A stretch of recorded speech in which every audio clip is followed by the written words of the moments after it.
Bonjour à tous et à toutes, bienvenue dans ce ministère qui est le vôtre. Ces conventions des territoires énergie positive d'abord viennent valider tout ce que vous avez fait et viennent vous donner aussi des moyens d'accélérer vos actions et de créer des activités sur votre territoire, parce que la transition énergétique, ça crée des emplois chez les artisans du bâtiment, dans les entreprises de l'économie circulaire, dans les entreprises qui installent les énergies renouvelables, etc.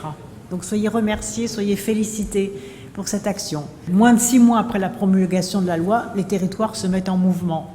Et c'est vrai, nous sommes maintenant à 12 jours de la conférence de Paris sur le climat, et on voit bien que si on s'engage pour réduire le réchauffement climatique, si on s'engage pour réduire les émissions de gaz à effet de serre, c'est parce que sur les territoires, il y aura des actions.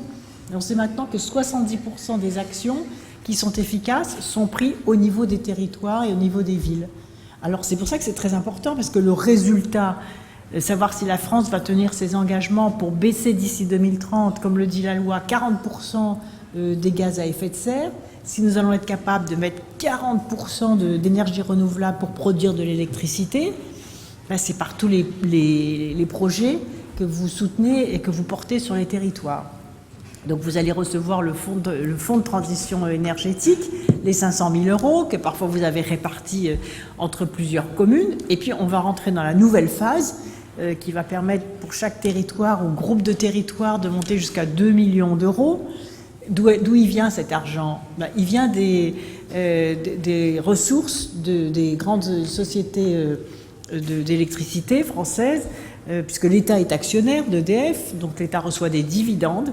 Eh bien, au lieu de remettre ces dividendes à l'État, ces dividendes sont remis dans le fonds de transition énergétique, qui en plus récupère aussi les certificats d'économie d'énergie, puisque les grands opérateurs énergéticiens français ont l'obligation de faire des économies d'énergie.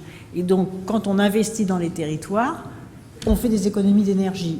Donc, ça fait partie finalement des actions obligatoires qu'ils doivent faire, mais en financement direct, des actions opérationnelles de terrain comme j'aime les faire, parce que comme j'étais à votre place aussi il y a peu de temps à la tête d'une région, je vois comment on peut être efficace en faisant des travaux d'isolation énergétique sur les bâtiments publics, en incitant les gens à utiliser le crédit d'impôt de transition énergétique, en faisant des circuits courts dans l'agriculture, en poussant en avant aussi les financements participatifs sur les énergies renouvelables.